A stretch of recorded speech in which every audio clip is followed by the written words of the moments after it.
안녕하십니까. 7월 29일 월요일 아침 이슈 레이더 시작하겠습니다. 신인규 기자 나와 있습니다. 안녕하세요. 안녕하십니까. 자, 오늘의 핫 키워드 4개 보겠습니다. AI 고점론, 미국에서 지금 크게 불고 있죠. 현대 일렉트릭 컬러 강판 이번 주 월요일이니까 이번 주 일정 확인을 해야 되겠죠. 첫 번째, 미국에서 불고 있는 AI 고점론, 우리 지금 불안합니다. 왜 이런 얘기가 나오고 있죠? 고점론에 대한 논리부터 좀 살펴보면요. 사실 주요 기술 기업들이 대규모 AI 투자 지속합니다. 구글 같은 경우에 350억 달러 이상 투자하겠다, 자본 지출하겠다 이런 계획 밝히기도 했었는데 월가의 생각이 조금 다른 것 같아요. 골드만삭스 같은 경우는 이달 중순이었습니다. 자본 지출하는 거에 비해서 AI가 실제로 산업을 바꾸는 속도가 좀 미미하다. 미국의 전체 산업 기준으로 연말까지 봐도 AI가 산업을 대체하는 게 전체 한 10%가 안 될 것으로 본다라는 이 보고서를 내놨었고요.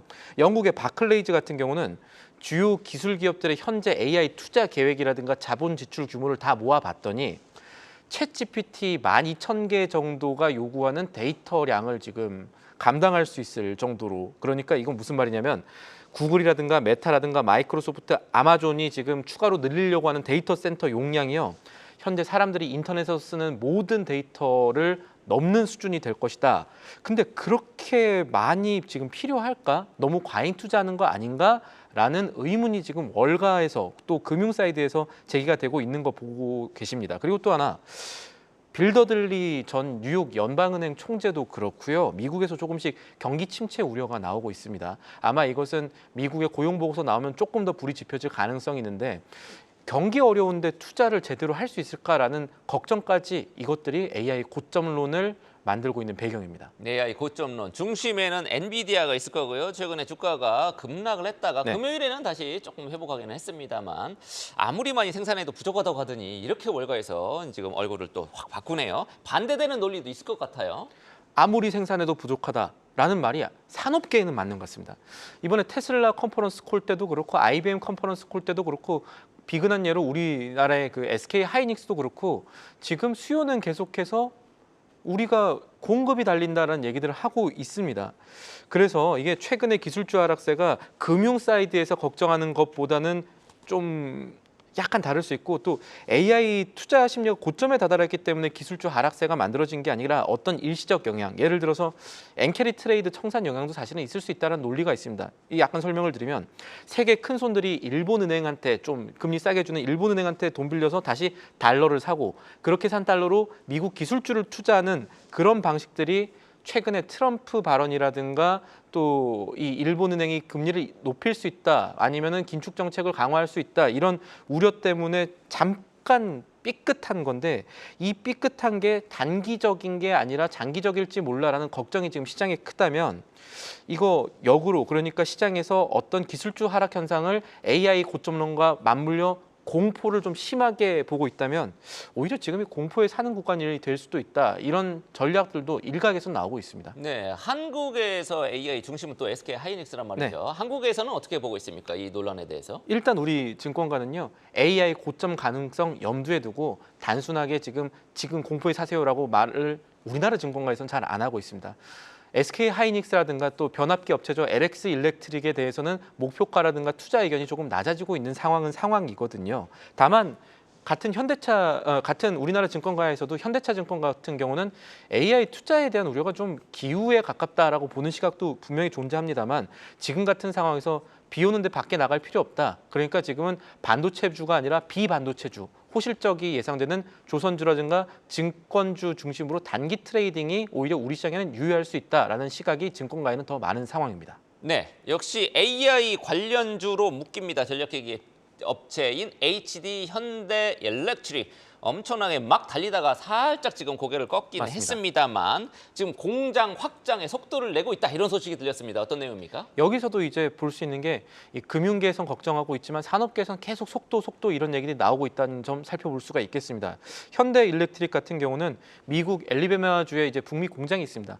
여기에 추가로 이제 변압기 공장, 보관 공장 늘리고 또 울산의 변압기 공장도 증설하고 있고, 그래서 300kV급 변압기 생산 시설, 오늘 효율성 관련 공사 같은 건 이달까지 끝내고 중축도 청주도 하고 많이 하겠다, 이런 얘기들 하는데 이렇게 증축이 완료되면은 이게 실제로 돈으로 연결됩니다. 매출이 연간 기준으로 2,200억 원 증가할 것으로 지금 보고 있는데 HD 현대 일렉트릭도 말씀하신 대로 AI 수혜주로 분류가 됩니다. 그러니까 AI 시장 커지면은 전력 수요가 늘게 되니까 변압기 같은 거 만드는 현대 일렉트릭이라든가 아까 제가 말씀드렸던 LS 일렉트릭 이런 것들 성장한다는 논리 덕에 주가가 현대 같은 경우는 37만 4,500원까지 갔다가 지금 좀 내려앉았는데 이 AI 고점론 논란이 단기 이슈로 끝날지가 이 회사 기업 가치를 판단할 때 중요한 부분이 되겠습니다. 알겠습니다. 자, 다음 이슈는 컬러 강판 키워드 갖고 왔단 말이죠. 네.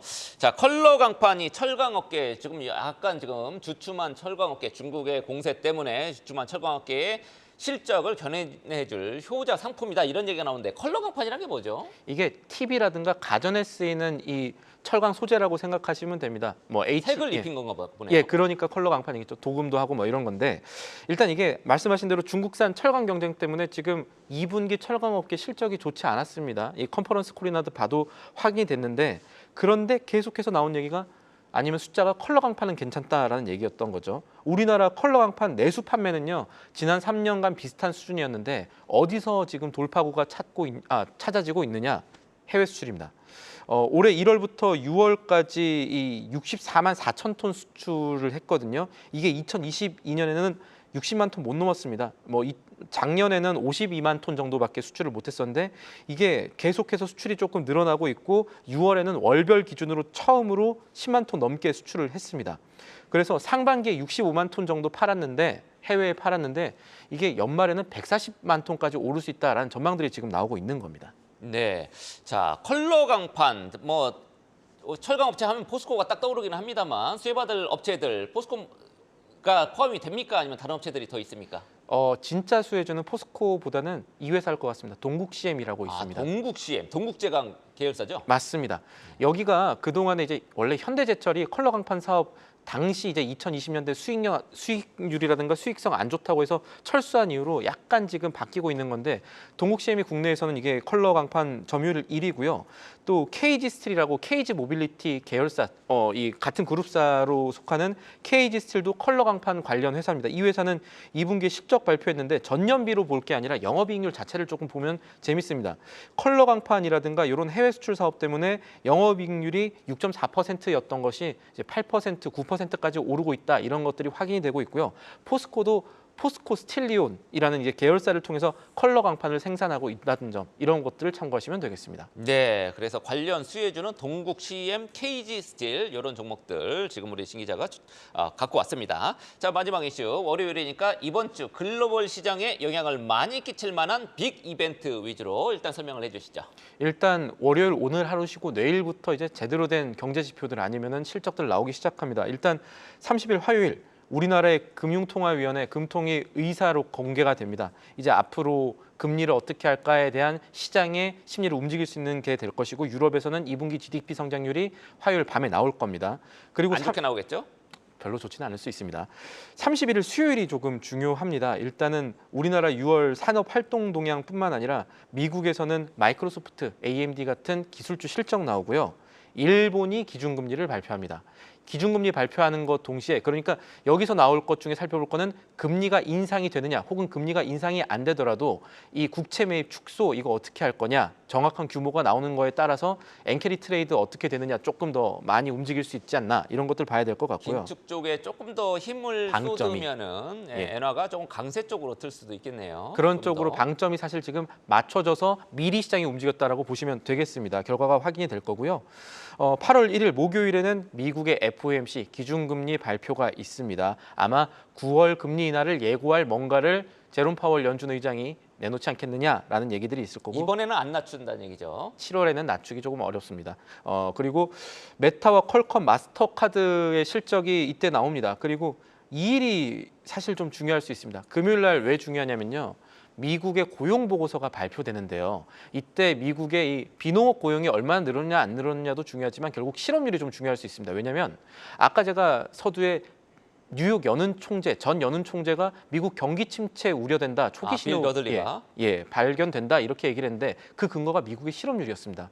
쌈의 법칙이라는 게 있는데 아주 쉽게 말씀드려서 미국의 이번 실업률이 4.2%, 지금 컨센서스는 4.1%인데 이거보다 조금 높아진다면 미국에서는 초기 경기 침체 신호가 이 고용 보고서와 함께 나타날 수 있기 때문에 시장의 심리를 조금 흔들 수 있는 이 모먼트가 금요일에 나올 가능성 배제할 수가 없겠습니다. 네, 한국 시간으로 금요일 밤입니다. 밤에 나옵니다. 예, 그러니까 이제 다음 주 뉴욕 증시에 이제 금요일장 영향을 끼치고 다음 주 한국 증시에도 큰 영향을 끼칠 가능성 요 고용 보고서에 담을 것 같습니다. 이번 주에 미국, 일본 기준금리 어떻게 정책 회의를 하면서 통화 정책 어떻게 나오는지 봐야 될 것 같고요. 빅테크 실적 많이 나옵니다. 지금까지 신인규 기자와 함께한 이슈 레이더였습니다. 계속해서 다양한 경제 이슈를 알고 싶다면 구독과 좋아요, 알림 설정 부탁드립니다. AI 캐스터 권미정이었습니다.